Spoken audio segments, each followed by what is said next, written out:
All right, here we are again. Thanks for joining me.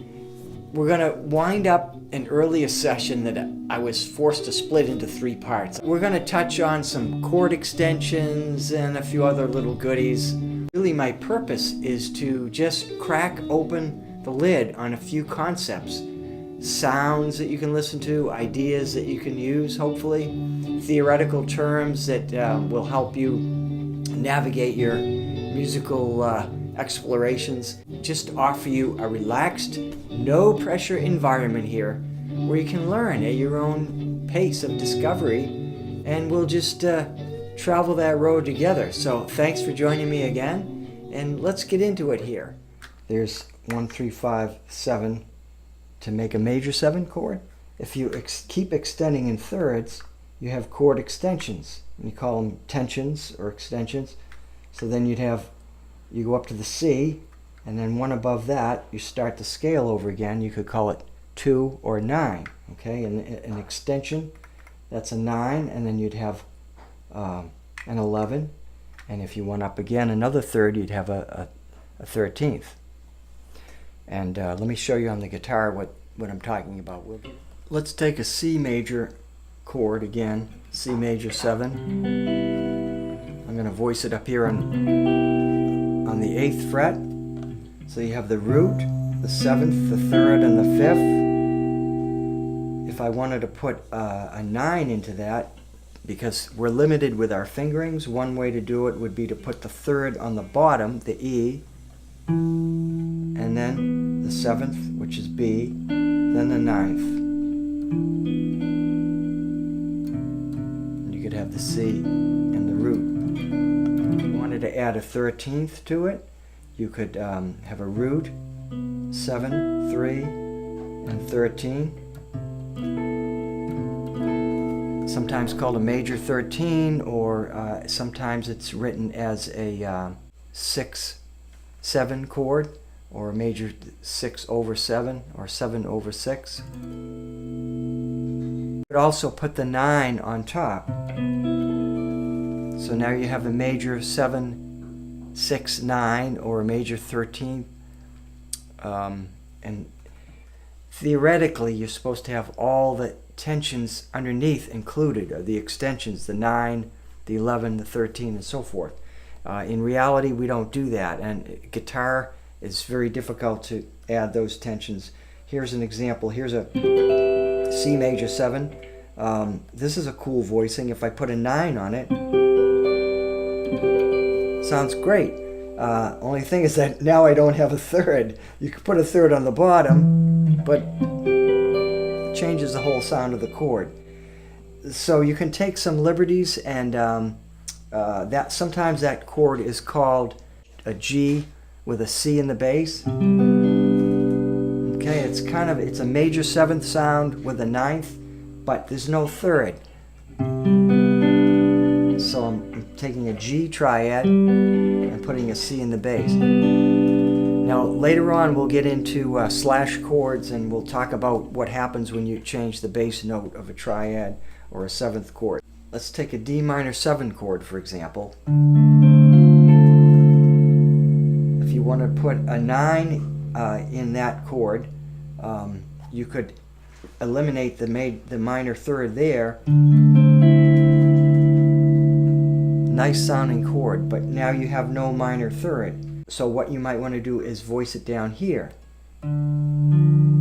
There's the D minor triad.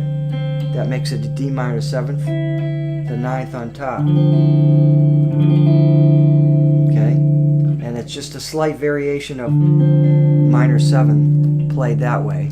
If you're used to bar chords, a G sus, if you put the on the bottom, that's a minor 7th. And we're going to talk about sus chords later and how the minor 7ths and the sus and all that interrelates, if you can stand it. And then if you wanted to add an 11 to the minor chord, D minor 11, you can put the A on top if you want. You could also make a D minor 11 by voicing it D, F, C, D, minor 7th, like I said, and then put the G on top.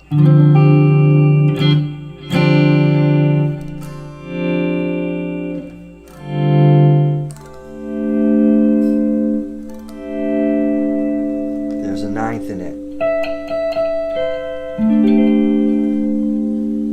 So the extensions are amazing. You can keep going and going with them. I'll show you a chart that lays out some of that.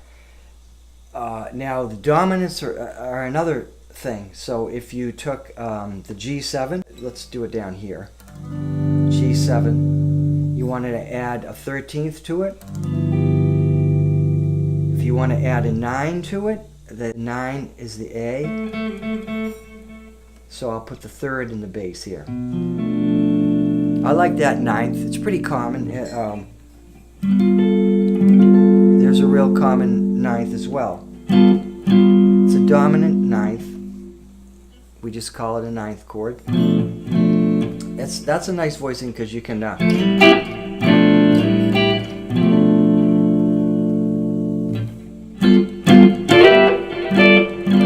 do some embellishments off of that. Now back to the major 7th for a moment. Just as a note, it's kind of tricky when you add the 11th to the major 7, and you end up getting that the 3rd and 4th degrees next to each other. So you have to be a little judicious how you do that.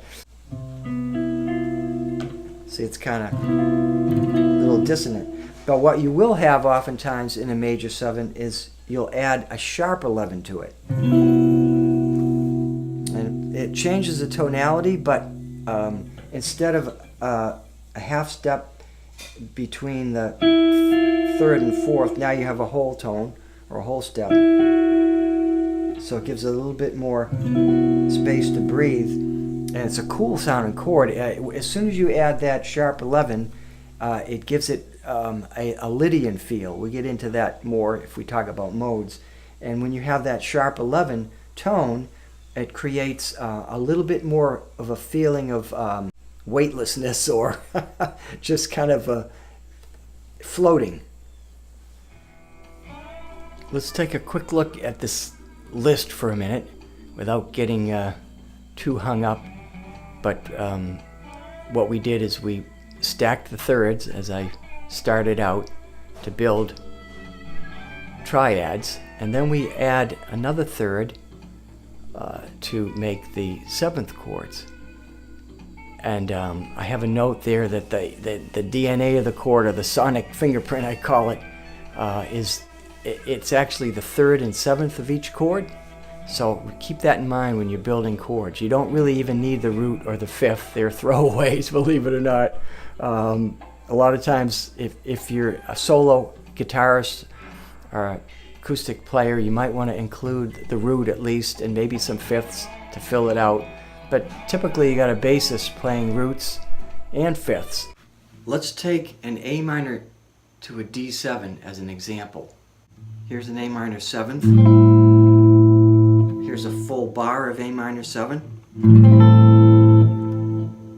Putting the 7th on top. To D7. Full bar chords. Now what are the essential tones in the chord from A minor 7 to D7? You've got, well, let's say you've got a bass player or a low keys picking up the A and the root. All you really need to outline the A minor 7th. On top of that is the 3rd, which is C, and the flatted 7th of the chord, which is G. And it would sound like this. With the A on the bottom.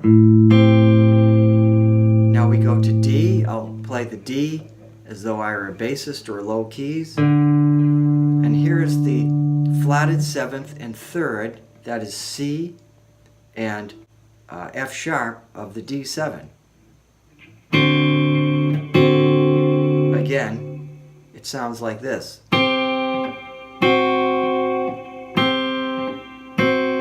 That's all you need.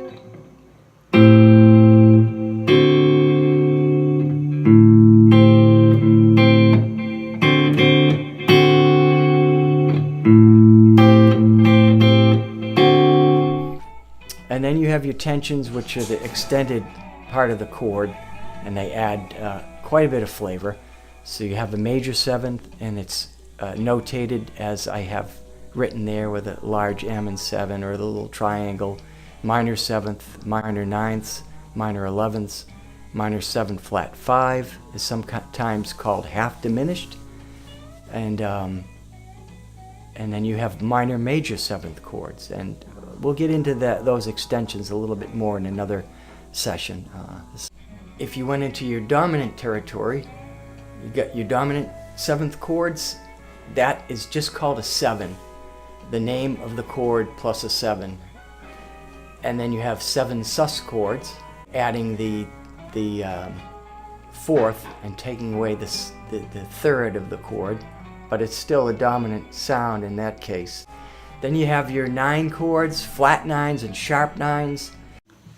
Take a quick peek there down at the sharp 9 chord, the 7 sharp 9. I'm calling that the HENDRIX chord because he kind of put it on the map, made it so famous, his signature sound. Here's an E7 sharp 9.